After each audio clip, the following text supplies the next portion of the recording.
இந்த போறப்பு தான் நல்லா ருசிச்சு சாப்பிட கிடைச்சது.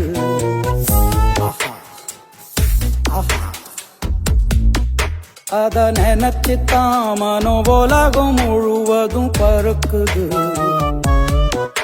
அட சுட சுட